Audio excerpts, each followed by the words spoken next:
Hello and welcome into High School Hoops, the show that players watch. I'm Alex Heisman. And I'm Deshaun Johnson. Hardware and a spot in next week's regionals are on the line tonight for girls basketball teams across the area, and we're bringing you 7 games of highlights from tonight's district finals action. Our game of the week features 2 phenomenal D3 teams going to battle in Hamady and New Lothrop. We start in the second of this matchup. The Hawks down by just 3 points, and right on time, Alexandria Jones stepping into the mid-range jumper to cut the lead down to 1. But the Hornets, they weren't phased. Getting right back to it, they go down low to Addison Phillips, and she banks it off the window for 2. Staying with New Lothrop, they were picking up the pace. That's Madison Schneider drilling a 3 to get a run going for the Hornets. Here they are again, Hamady bringing the press defense, but Caitlin Wendling able to pass out of it to a wide open Phillips who gets another layup to go. Hamady, they would get a response back in late in the fourth quarter as Analia Fields went up and over her defender to cash in the floater, but that just temporarily slowing down the Hornets as Wendling pushes her way down the court, and now a kick out pass to Phillips who sticks it, and that shot would be one of the final daggers in this matchup. The Hawks just not able to find the bottom of the basket in the last few minutes. Meanwhile, the Hornets, they went on a late point storm to earn the 46-38 win and a spot in the regional semifinals. Now we'll head to Seminary, where the Cardinals hosted St. Charles. Allison Zelenko gets the steal here for the Bulldogs. It takes it all the way back to the rack to open the game. Then the senior corrals the feed and goes up to get 2 more. Cardinals trying to get on the board. Now, tough rebound hauled in by Charlie Alcorn, and the sophomore is going to go coast to coast for the bucket to kickstart the host, but St. Charles comes back with Allison Dininger dropping in another pair. Alcorn keeping Seminary afloat, though, buries that tray ball. Afterwards, the Cardinals are in a transition breakaway. The initial shot isn't going to go, but Brooke Frederick is there for the offensive board and putback. And how about the finger roll for Alcorn? But the Bulldogs punch back after that. Kylie fighting attacks and finishes the play. It was a bit of a slow start, but later on, St. Charles found their groove, and the Bulldogs pull away to win it 52-44 for the district title and a spot in regionals on Monday. On to our third matchup. It's the Lakeville Memorial Falcons taking on the Reese Lady Rockets. Right away, the Falcons applying pressure. Delilah Myers gets the steal. Quick pass down to Kelsey Clark, and she opens up the game with the transition bucket. And Lakeville, they just kept hounding the Lady Rockets. This time, Myers coming away with another, and this time she gets the clear runway back-to-back steal and scores for the Falcons. They were showing off their quick hands all night. Another rip away from Annabelle Newberry. She takes it straight to her defender for the score. Lakeville on a monstrous run, and here they are again. Now in the half-court offense, they work the ball down to Clark, and she is just too strong inside the paint, adding another one to this run. And the Falcons now feeding the hot hand. Very next play down to Clark, and they get the same result. They were working both sides of the ball. Kara Barrick now getting another steal for a wide open basket. The Falcons, they just continue to be relentless all night on both sides as they down the Lady Rockets 34-18 to move on to regional semifinals next week.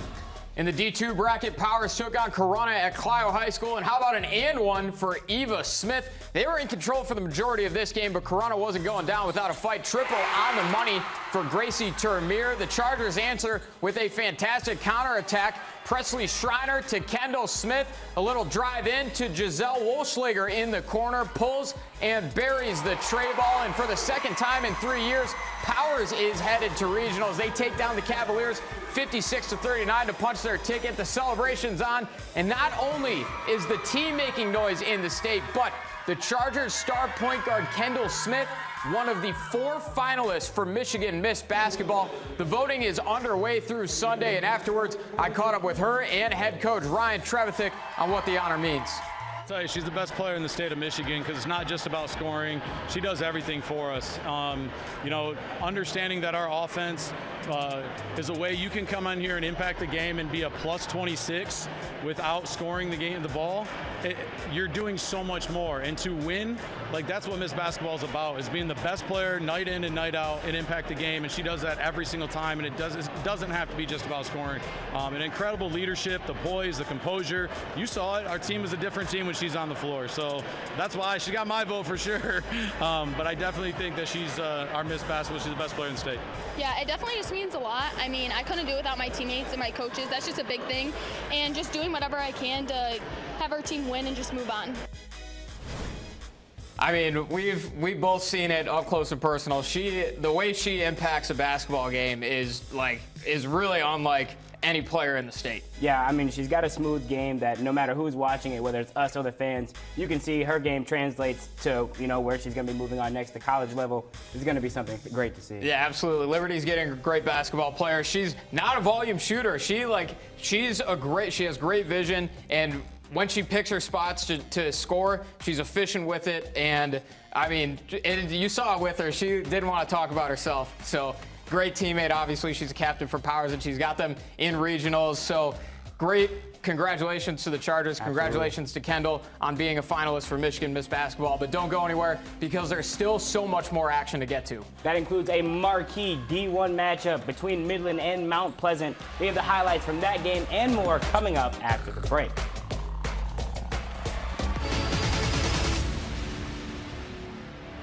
Welcome back in from the break. We still have 3 more games of highlights before we check in on all of the other results from around the area. And we'll pick back up from Midland as the Chemics take on Mount Pleasant for the District 2 title. And the Chemics had built up a second half lead. This is Kaya Mahabir with the baseline dribble drive and nice finish. Then Midland on an inbound play. Mahabir to Ellie Arnold. Catch and shoot midi is good.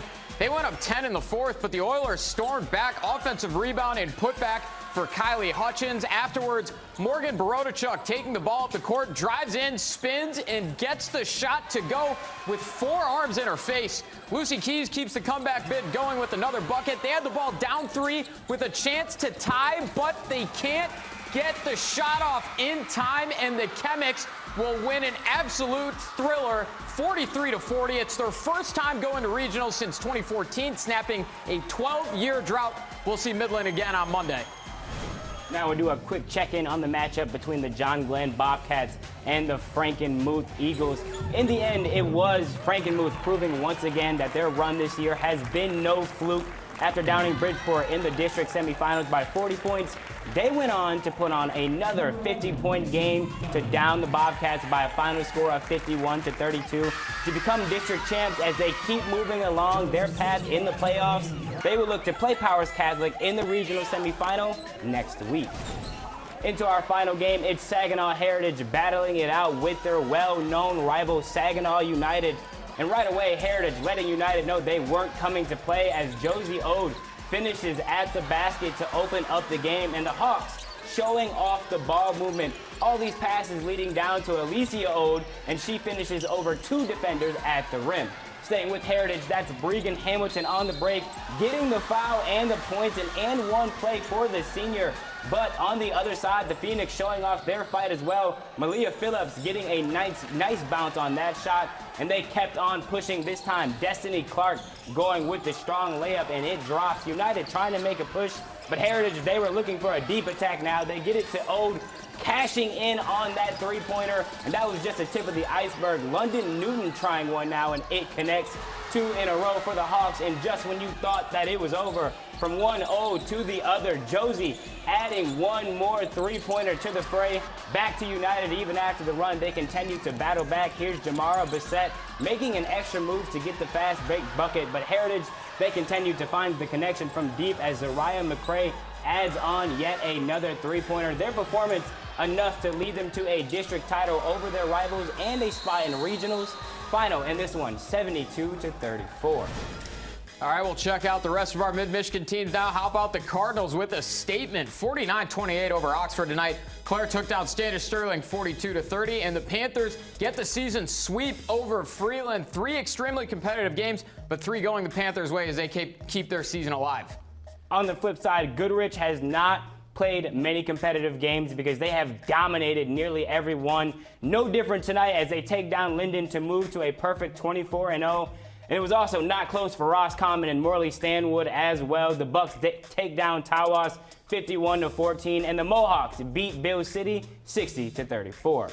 Rounding out our D3 scores, Cass City and Genesee dominant tonight. The Red Hawks defeat Caro 61-37, while the Wolves come alive in the second half. to down IAF 69-48 in a close one in D4, but Sacred Heart holds off Breckenridge 57-52.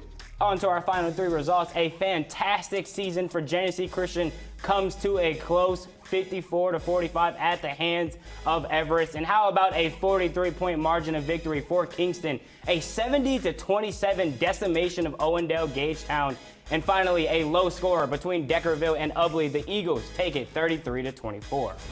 Now we'll take a look at some of the games coming up this weekend. The Pistons have a back-to-back, hosting the Nets on Saturday and heading to Miami on Sunday. Sandwiched in between those games is another top 10 showdown between Michigan and Michigan State. The Wolverines already have the Big Ten locked up outright and beat the Spartans in their first meeting, so MSU will look to avoid a sweep and get a win on the road at Chrysler. And both teams were in action last night, and I think there is a lot left to be desired on both sides.